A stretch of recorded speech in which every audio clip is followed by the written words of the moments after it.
Hello नमस्कार दोस्तों, आप सभी का स्वागत है आपके अपने YouTube चैनल अजीज स्टडी IQ पर। दोस्तों आज एक बहुत ही इंटरेस्टिंग टॉपिक लेके आया हूं, वो है परमाणु बम और हाइड्रोजन बम। दोस्तों दोनों बमों में कौन कितना खतरनाक है, किस सिद्धांत पे कार्य करते हैं, किस तरह से दोस्तों अपनी पृथ्वी के लिए खतरा है। लेकिन दोस्तों इन दोनों के बारे में बताने से पहले मैं आपको बता देता हूं दोस्तों, चाहे इंसान ट्रक से कुचले चाहे ट्रेन से, दोस्तों उसकी मौत फिक्स है।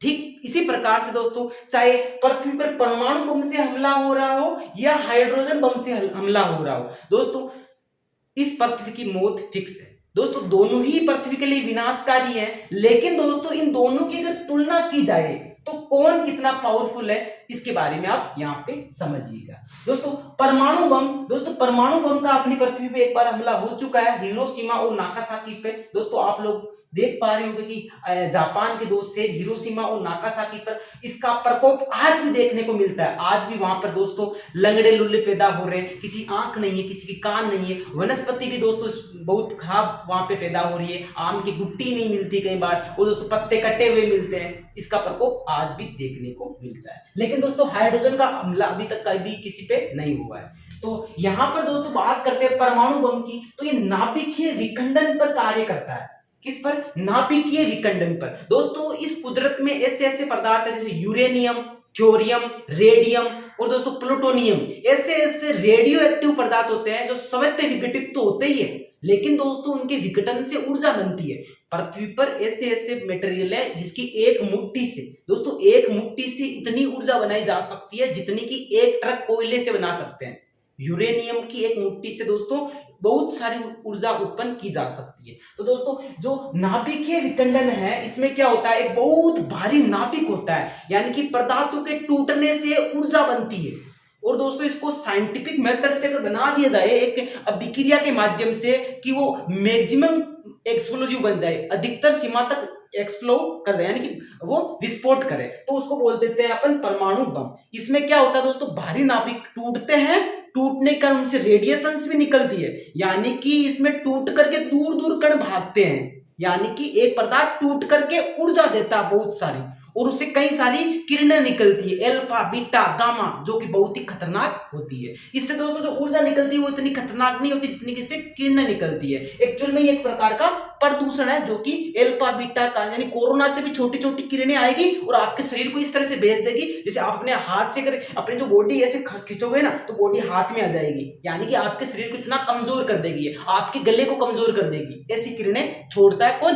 अल्फा, यानी कि ये परमाणु बम। दूसरी तरफ बात करते हैं हाइड्रोजन बम। दोस्तों हाइड्रोजन बम में है, ये परमाणु बम से ज्यादा एक्सप्लोज करता है, मतलब कि दोस्तों इसमें नाभिकीय संलयन पर कार्य करता है, यानी कि छोटे छोटे हाइड्रोजन नाभिक को मिलाने पर हीलियम नाभिक बनता है। छोटे छोटे नाभिकों को मिलाने पर बहुत सारी ऊर्जा निकलती है।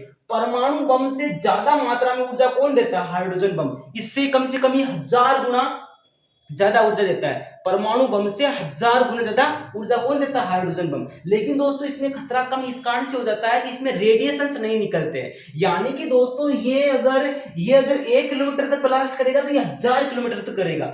लेकिन दोस्तों इसमें क्या निकलेगी? किरणें निकलेगी जो खतरनाक होती है, लेकिन इसमें किरणें कम निकलती है। ये नाभिक के संलयन पे काम करता है। किस पे काम करता है? नाभिक के संलयन पे, यानी कि इसमें जो कण होते हैं वो पास आ रहे होते हैं, पास आ रहे होते हैं, इस कारण से इसकी रेडिएशन दूर नहीं जा पाती है, पास होकर के कनेक्ट होकर के भारी नाभिक बन रहा होता है और उससे ऊर्जा निमुक्त हो रही होती है। लेकिन यहाँ पे विखंडन हो रहा, टूट रहा होता है, इस कारण से ब्लास्ट दूर तक किरणें भाग रही होती है, जो कि खतरनाक होती है।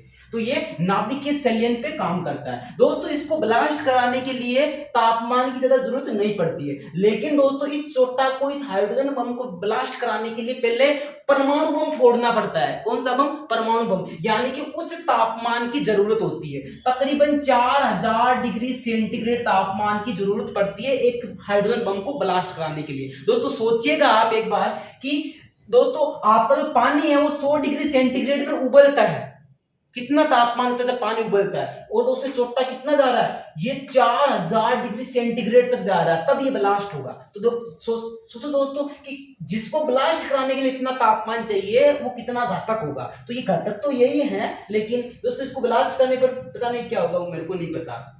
ब्लास्ट करेगा तब देखिएगा। जापान के हिरोशिमा और नागासाकी पर इस परमाणु बम को गिराया गया था।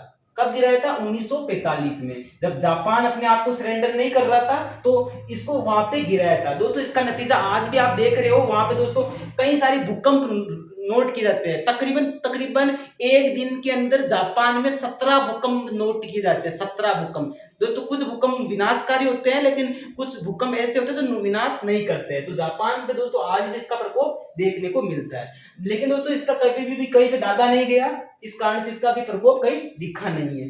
अब बात करते हैं एल्फा, बीटा और गामा रेज। दोस्तों जब परमाणु बम विस्फोट करता है तो उसके विस्फोटक से एल्फा किरणें, बीटा किरणें और गामा किरणें, दोस्तों आपका जो एक्सरे किया जाता है शरीर का एक्सरे, तो दोस्तों वो 6 रोंटगन से आपके शरीर का एक्सरे लेता है। आपके शरीर में किरणें जाती है, आपकी हड्डियों से टकराती है और उसका प्रतिबिंब बनाती है, जिसको आप एक्सरे में डॉक्टर साहब को दिखाने जाते हो। लेकिन दोस्तों मैं आपको बता दूं कि जो आपके एक्सरे की किरणें अगर 20 रोंटगन ज्यादा हो जाए, 20 रोंटगन, अगर आपके एक्सरे की किरणें 20 रोंटगन तक पहुंच जाए ना, तो आपके लिए वो नुकसानदायक होगी, आपके अंदर छेद कर सकती है 20 रोंटगन की। इस कारण से एक्सरे कराते तो ध्यान सोच समझ करके अच्छे से कराइएगा।